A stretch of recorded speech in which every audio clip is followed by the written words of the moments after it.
spre slava Domnului.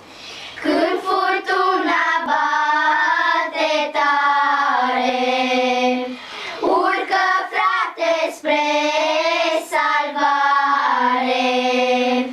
Când furtuna în tine bate, nu te teme, iubit frate, căci Iisus te va salva.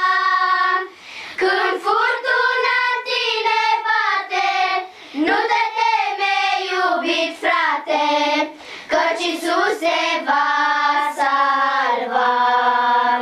Când ispite vin la tine, cugetă tu sus la mine, căci eu mult am suferit, am fost disprețuit, pentru tine am și murit. Căci eu mult am suferit, am fost disprețuit, pentru tine am și murit. Ca să te scapi din perzare și să-ți dau a mea salvare. Dacă mă vei asculta, în cer primești cununa, vecinala masa mea.